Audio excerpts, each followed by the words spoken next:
Muy bien, hoy vamos a hablar de cómo se pueden observar las bacterias. Ya dijimos que las bacterias se pueden observar en un microscopio óptico a un objetivo de 100x en un aceite de inmersión.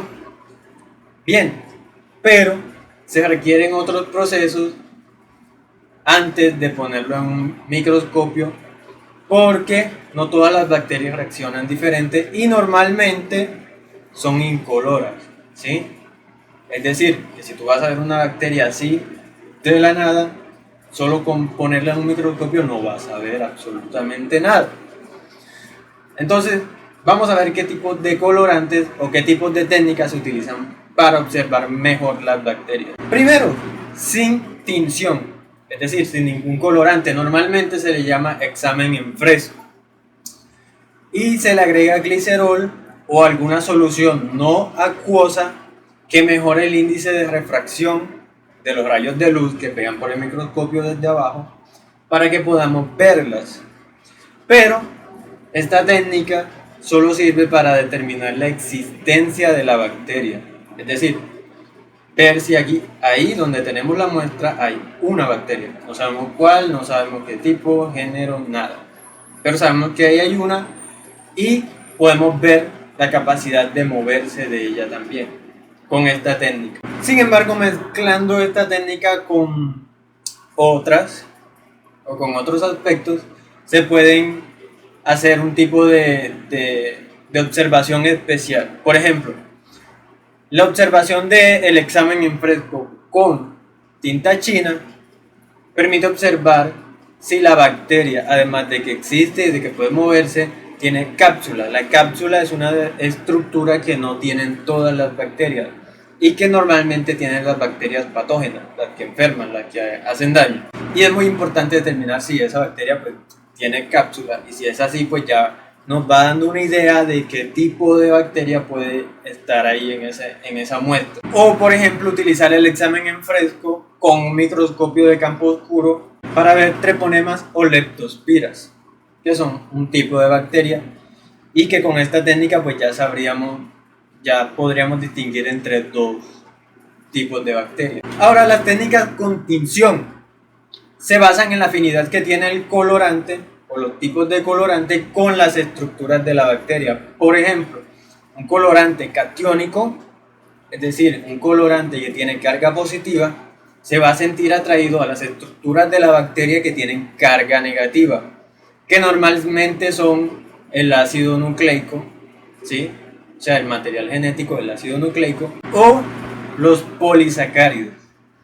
Entonces, de estas, ¿qué tipo de colorantes negativos, qué tipo de colorantes catiónicos existen? Pues el azul de metileno, la safranina, el cristal violeta. Entonces existe una clasificación de colorantes. Por ejemplo, colorantes simples como el azul de metileno permite ver la existencia de la bacteria, la morfología, la agrupación y la existencia de esporas. Es muy importante. Colorantes diferenciales, es decir, que permiten ya identificar qué tipo de bacteria tenemos ahí, además de todo lo anterior que vimos. Por ejemplo, la coloración de Gram o la de Ziehl-Neelsen. La coloración especial que se utiliza para identificar los tipos de estructura, ¿sí? Cápsula, flagelos, pared. Listo, como decíamos al principio, antes de meter todo eso en una placa y observar, se necesita preparar la muestra. ¿Qué se hace antes? Primero, preparación y fijación del frotis.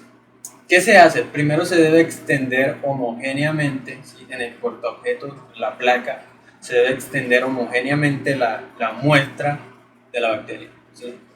Una vez hecho eso, se debe fijar. ¿Cómo se fija? Con calor, ¿sí? Pero ¿qué queremos en la fijación? Primero que todo queremos que se adhieran a la placa, que la bacteria muera, pero que no pierda la forma. Entonces, ¿cómo hacemos eso con calor? Porque se supone que el calor en la célula termina estallando. Lo que se debe hacer es tener mucho cuidado porque hay que poner la placa, supongamos que yo tengo una placa aquí y aquí está la llama, tengo que irla poniendo alto, quitarla, ponerla, quitarla y ahí ver cómo se va evaporando el agua, evaporando y evaporando. Es un trabajo tedioso, pero es muy necesario porque no queremos ver la forma de la célula. Y si la ponemos en fuego directo o por mucho tiempo, la célula se estalla y no vemos nada sino una masacre completa de células que no tienen forma. Y después de estos pasos se hace la coloración. Por ejemplo, podemos hacer una coloración de Gram, ¿sí? Donde vemos si la bacteria es Gram positiva o Gram negativa. Si es Gram positiva, se tiñe de azul, púrpura o violeta. Y si es Gram negativa, se tiñe de rojo o de rosa. Bien, ¿cuál es la diferencia entre estas? Pues el grosor y un poco de la composición de la pared celular. Pero es muy importante distinguirlo. Ahora, a nivel macroscópico, es decir, un poco más al ojo, utilizando más la vista, podemos identificar qué tipo de bacterias tenemos con la formación de colonias. ¿Qué es una colonia? Es una agrupación de descendientes de una o unas pocas bacterias, ¿sí?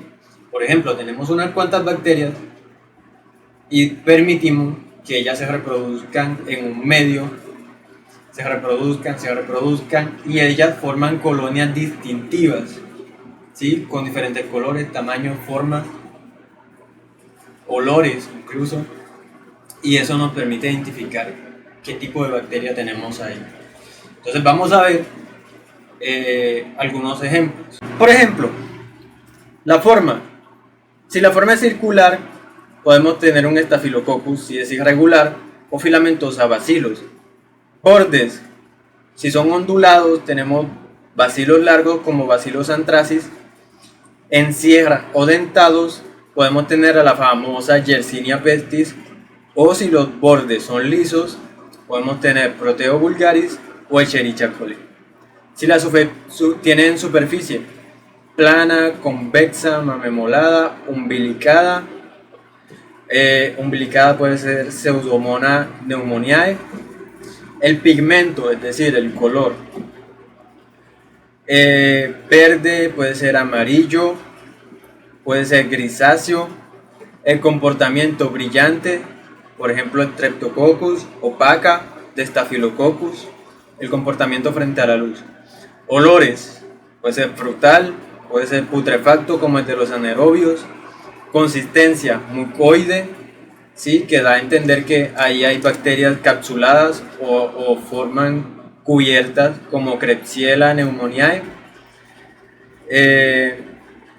Entre las bacterias patógenas ya dijimos que las capsuladas pueden ser más virulentas. Liso, que son de tipo salvaje como enterobacterias, es decir, que crecen en un medio fuera del cuerpo. Y rugoso, que son cepas mutantes que carecen de proteínas o polisacáridos. Entonces ya podemos ver que la observación de las bacterias es muy importante, es demasiado vital para identificarla y para saber qué tipo de bacteria estamos tratando y cómo tratarla. Entonces hasta aquí llega el video de hoy, espero que les haya servido, espero que les haya gustado y nos vemos la próxima. Apoyen, suscríbanse, compartan, den like, lo que quieran. Nos vemos la próxima.